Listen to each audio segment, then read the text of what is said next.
Mga katambay, kamusta po? Si Kamanong po, nagbabalik po muli para po magkomento po sa inyo dito po sa Tambayang Makabayan. Magandang umaga po muna, tanghali, hapon, gabi. Madaling araw po sa ating lahat. Sana po nasa maayos at mabuti po tayong kalagayan lahat. Ito po mga tambay, putok na po ito sa social media. At napag-uusapan na po. Grabe po, sa kabila po ng kahirapan po natin, na grabe po ang ginawa po sa atin na paglilingkod ng mga politiko. Puro korupsyon ang issue ngayon. At grabe po ang flood control at napakarami pong mga politikong involved, mga contractors. Pero sa kabila nun, ang pamumuhay, grabe po pala ang pamumuhay ng mga anak ng mga politiko, mga pamangkin ng mga politiko, kamag-anak ng politiko. Grabe po pala silang mamuhay, mga buhay reyna, buhay hari po pala sila, lalo-lalo po sa paggastos ng salapi. Ganun po pala sila ubod ng yaman. Katulad po ng kalat na kalat po ngayon sa social media, ang pamilya ko, mga tambay. Kung hindi po ito anak o isang pamangkin ni Saldico, mga kabayan. Grabe po. Kumain lang po. Kulang 1 milyon ang kinain. Mga kabayan, ibang klase. Hapunan pa lang yon. Paano pa kung manananghalian pa at mag-aalmusal? Baka kulang po ang 2 milyon kung gumasto sa isang araw. Ibang klase itong mga anak at pamangkin ng politiko ngayon sa ating bansa. Doon kaya, mga tambay, ang tanong, doon kaya napunta ang ating inutang o ang kanilang inutang na mahigit 7 trilyon at ang proyektong flood control? Nagtatanong lang po si Kamano. Umpisahan na po natin, mga kabayan. Matapos iutos ng Pangulo ang lifestyle check sa mga kawani ng gobyerno, inuna na ng netizens ang ilang content creator na kamag-anak ng mga contractor ng flood control project sa bansa. Binabalandra raw kasi nila ang marangyang pamumuhay habang problemado ang mga Pilipino sa paulit-ulit na baha. Nasa frontline ng balitang yan, si Gio Robles. Naka-private plane, kaliwat ka ng bakasyon sa Europa at iba't ibang bansa at luxury shopping spree na umaabot sa milyon-milyong piso. Ganyan ang buhay ng ilang anak at kaanak ng contractors ng flood control projects. Inungkat ng netizens ang marangyang pamumuhay nila habang ang maraming Pilipino paulit-ulit nalulubog sa baha. Ang content creator na ito, anak ng kontraktor na kabilang sa top 15 contractors na may pinakamaraming flood control project sa bansa. Tsuhin at kapatid niya, mga kongresista. Pinapakita niya sa kanyang vlogs at social media na deleted na ngayon ang travel abroad, pati ang outfits niya na milyon-milyong piso ang halaga. Ang suot niyang relo sa larawang ito, nagkakahalaga lang naman ng 2.5 million pesos. At ang bag, 2.3 million pesos. Pati boyfriend ng naturang content creator na yan, may koneksyon din sa kontraktor ng flood control projects. Anak siya ng isa sa mga kontraktor na may pinakamarami ring nakuhang flood control projects. Sinilip din ng netizens ang buhay ng isa pang vlogger. Panay travel at shopping haul din siya. Ang tatay niya, may-ari umano ng kumpanya na nasa likod ng bilyon-bilyong pisong flood control projects sa Central Luzon. Habang lubog sa baha ang marami, lumulutang ang karangyaan ng kaanak. Grabe na mga tambay, grabe. Mga kaanak, mga anak, mga tambay, ibang klase po. Puro luxurious po, no? Travel, grabe po sila mag-ubos ng pera. Ito po yan tingnan po natin. Grabe po yan, tingnan po natin iba. Sila po ito yung sinasabi po. Social media personality na si Claudine Co. Inabot ng pambabatikos dahil sa napakarangyang lifestyle. Narito ang Ice Mountain Report ni Anton. Dinadagsa ngayon ng pagbatikos ang social media personality at singer na si Claudine Co matapos makalkal ng mga netizen na may kaugnayan ito sa isa sa top 15 sa mga maanumalyang kumpanya ng flood control project. Napag-alaman na anak si Claudine ng dating Ako Bicol Party List representative na si Christopher Co na co-founder ng Highton Construction and Development Corporation at pamangkin ni Ako Bicol Party List representative Rizaldi Co na CEO naman ng SunWest Group of Companies. Dahil sa pagkakakalkal ng kaugnayan ni Claudine sa dalawang construction companies na parehong pasok sa top 15 na binanggit ni Pangulong Ferdinand Marcos Jr. kung kaya dinagsa ito ng pambabatikos mula sa mga... Grabe, no? At ganito naman po sila kumain. Ganito naman po sila ang kanilang lifestyle. mga tama. Ang kanilang lifestyle naman po, ganito naman po sila kumain. Grabe po, no? Yung pagkain pa lang po, isang napakaganda ng bahay ng katulad po nating middle class at mahihirap. Bahay na pong napakaganda. Yung kulang 1 milyon. Kinain lang po ng hapunan. Grabe po, tingnan po natin ito. Kumakalat po ito eh. Feeling ko mas mura dito. Talaga? 500. It naman 500K. 500? Yeah. Sure na yun? Sure na. Okay. Tililing. Ang dami naming natira, guys. Guess the bill. Hindi na natin naubos. What's your guess? Dahil nasa Grand Hyatt tayo, feeling ko 350K. Oh, shit. Feeling ko din. Feeling ko din. Maliit na yun, no?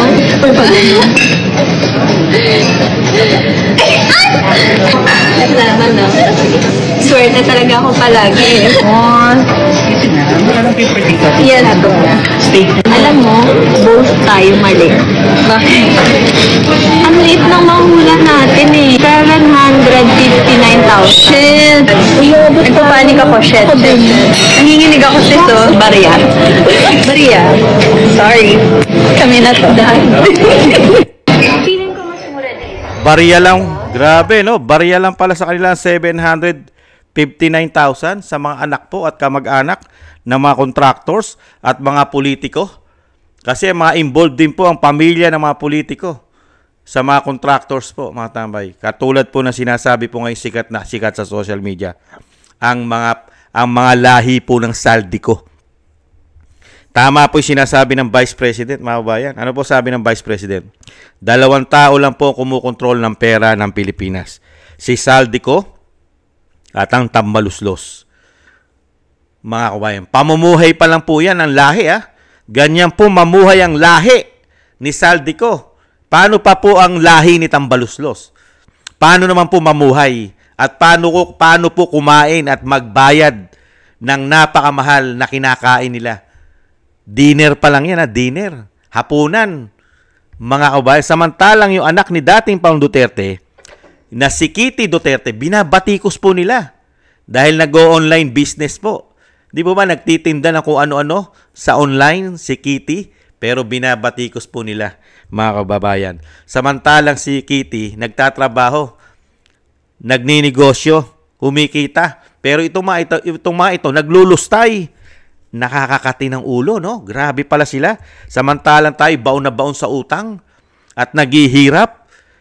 Mga kababayan, ibang klase po pala itong mga politiko na ito. Tatamaan po ito ng kulugat kidlat umano itong mga ito. Mga kababayan, pagka po ang kulugat kidlat at nagparusa sa kanila, umano, ibang klase itong mga tao na ito. Tingnan po natin si Kitty, mga kababayan, kung paano po mag-online.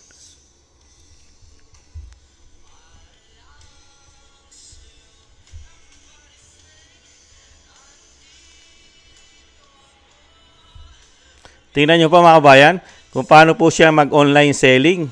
Pati deodorant, binebenta po sa online. Basta po kung ano po yung pwede niyang pagkakitaan. O mga roll-on, pampahid sa kilikili. Pero binabatikos po nila yan, mga nakaraan. Dahil nagtitinda si Kitty at dinedemo pa niya. Dinedemo niya pa yung kanya pong itinitinda sa online business niya po, mga tambay, yung mga produkto. Pero itong mga anak ng mga politiko, pamangkin ng politiko, mga nagkakaroon ng kita, nakakakuha ng mga proyekto sa gobyerno, gamit po ang kanilang pamilya, ang kanilang power. Pero ganito po ang makikita po natin ng pamumuhay pala nila. Ibang klase, no? Samantalang tayo na taxpayer, mga kabayan, naghihigpit tayo ng sintron sa ginagawa nilang pagpapatakbo sa ating gobyerno. Binabound tayo sa utang, kay mamahal ng bilihin. Hirap na hirap tayo mag-budget sa kakarampot natin kinikita. Samantalang yung mga politiko na tayo ang nagpapasweldo, grabe po palang mamuhay sila. Grabe po palang mamuhay itong mga tao na ito. Ganito po palang klase. Grabe. Paano kaya ito mapaparusahan itong mga tao na ito? Kung talaga po itong mga tao na ito, dahil sa nangyayari po sa ating bansa ngayon, na talagang ang tinutumbok ng korupsyon ay sila. Sila po kasi ang tinutumbok ng korupsyon ngayon. Lalo-lalo po ang institusyon ng Kongreso. At yung mga politiko na may pag-aari, pamilya nila mismo ang mga contractors na kumakamal-kamal ng mga salapi. Ibang klase, no? Ibang klase itong mga anak ng congressman, katulad itong pamangkin ni Saldico at pamilya ni Saldico.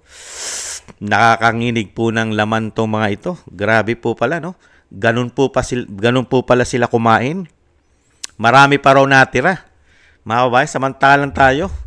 Mga kabayan, nagtitiis lang tayo sa noodles, tuyo, sardinas, noodles, pambihira, lugaw. Samantalang yung mga anak ng politiko, mga pamangkin ng politiko, 759,000, marami pang natira. Grabe, no? Isang kayamanan na po ito sa pangkaraniwang tao na katulad natin, isa na pong kayamanan ito. Makapagpapagawa na tayo ng bahay, meron pa tayong magiging puhunan, kapital. Hindi po ba? Lalo na po sa probinsya. Kung meron tayong 759,000 na kinain lang nila ng hapunan, na pangkaraniwang taong katulad natin, pwede na tayong bumili ng kapirasong lupa, meron na tayong mabibili na 50 square meter, di ba? Sa halaga na 50,000 o sinasabi mo 100,000 na lupa doon sa atin sa probinsya at magpapagawa ka ng bahay sa halagang 200,000 o sabihin na natin na 300,000 o sabihin na natin 400,000 yung bahay na pinagawa natin.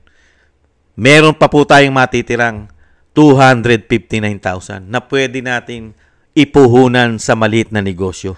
Hindi po ba? Samantalang yung mga anak ng politiko, pamangkin ng politiko, isang beses lang nilang kinain yon. 759,000. At yung kanilang mga pamumuhay, grabe, mga luxurious, ano? Grabe pala mga kayamanan ng mga politiko sa atin yan. Pamilya pa lang po ni Saldico yan. And 300 plus po ang politiko sa ating bansa kasama ang party list at kasama ang tinatawag na tambaluslos. Hindi naman po lahat ng congressman ay ganyan. Hindi naman po lahat ng congressman ay magnanakaw at mga demonyong magnanakaw sa ating bansa. Meron pa naman pong matitino dyan na mga congressman na hindi po sobrang kawatan. Kumikita man sila pero hindi katulad nito umano. Na grabe po, sobrang pagkagahaman at pagkaganid at pagkabuhaya umano ng mga pamilya na ito. Di umano, mga kabayan. Nakakalungkot. Yan, putok na po sa social media yan. At nag-delete na po. Nag-delete na po sila ng kanilang social media account. Bakit kaya? Dahil totoo ang sinasabi ng netizen. Totoo ang sinasabi ng mga Pilipino na ang kanilang ginagastos ng mararangyang buhay ay karamihan ay galing sa nakaw, galing kaya sa pera ng bayan. Nagtatanong lang po si Kamanong at ang milyong-milyong Pilipino. Mga kababayan, nakakalungkot. Ibang klase itong mga tao na ito. Maraming salamat po mga tambay. Nakakalungkot po na makakita tayo ng mga pamangkid at anak ng politiko na ganyan po ang style nila. Malit, yung kahit sabihin mo na mayaman sila, pero araw-araw ka mag-uubos ng pera na ganyan. Araw-araw kang magta-travel. Araw-araw kang mag-uubos ng pera sa mga luxurious items o mga sinasabing mga luho. Mauubos ang kayamanan mo. Kung aasahan mo lang ay ang kita mo sa Kongreso. Hindi po ba? At ano naman kaya ang napakalalaking mga business nito maliban sa flood control, mga kabayan, maliban sa pagiging kontraktor, mga kabayan. Kaya tama po yung sabi ni Magalong ni Mayor Magalong. Tama po yung tinutumbok niya. Ano po sabi ni Mayor Magalong? Ang mga politikong mga magnanakaw, mga demonyong politiko umano, sabi ni Mayor Magalong, ang kinikita raw po niyan sa loob daw po ng isang taon ay bilyon-bilyon. Bilyon po ang kinikita nila sa loob ng isang taon ang mga politiko. Kaya nga po sabi ni Mayor Magalong, bilyon-bilyon ang kinikita. Hindi na po nagkakasya sa kanilang mga vault, sa kanilang mga bahay. Kaya bumibili daw po sila ng mga condominium. Yung 3 bedroom daw po na condominium at ginagawa raw po nilang vault yung mga kwarto ng condominium sa dami ng nananakaw at nakukurap nila sa atin mga buwis. Kaya nakikita po natin ngayon kung paano pala sila mamuhay dahil sa dami po ng pera sa kanilang mga vault at mga kwarto umano. Dahil hindi naman po nila ilalagay yan sa bangko. Di po ba? Kahit po sabihin po natin na sila po ay magla-lifestyle check, karamihan po ng mga demonyong magnanakaw na politiko ay wala naman po sa bangko ang mga pera niyan. Ang dapat pong imbestigahan dyan ay ang mga bahay niyan. Yung po ang dapat imbestigahan. Yung po ang dapat i-lifestyle check ang mga bahay niyan. Dahil sabi ni Mayor Magalong, ay karamihan ng pera nila ay mga nasa vault at nasa ibang bansa umano. Yan po mga kabayan, ang nakakalungkot nating nakita, nakakabuisit po na makakita ka ng ganyan. Ang ating bansa ay naghihikahos, ang mga kababayan natin, tayo po ay naghihirap. Pero mga anak ng politiko, pamangkin ng politiko, ay napakaluho po ng pamumuhay. Mga walang awa po sa mga Pilipino. Lingkod bayan pa naman silang maturingan. Yung pala, iba pala silang magwaldas kung pera man ito ng gobyerno. Nakakalungkot. Thank you po sa nagusto po ng ating Tambayang Makabayan sa YouTube at TikTok. At ganun din po sa mga nagko-comment, like, share, and subscribe. Sa ating po mga subscribers, mabuhay po kayo. Thank you po. Sa patuloy pa po magla-like, share, comment, and subscribe po. Sa patuloy pa magsusubscribe, ay maraming salamat din po. Thank you po sa inyo. At syempre po sa mga nagbibigay po ng tulong at biyaya, shoutout po sa inyong lahat. Mabuhay po kayo. Ingat po. At syempre po yung panalangin at dasal po natin sa pamilya Duterte, ang ating Vice President, maingatan po sana. At ganun din po ang ating dating Pang Duterte, maingatan po sana. At madugtungan pa po ang kanyang buhay at kalakasan. At makabalik pa po sa lalong mabilis sa ating bansa. Maraming po salamat po sa dasal, mga kababayan. At ganun din po tayo, mag-ingat po at magdasal na tayo po maingatan at ang ating pong buong sambahayan, mga kababayan. Ingat po tayo. At sa muli po mga tambay, paalam po muna. Ingat po. Bye-bye.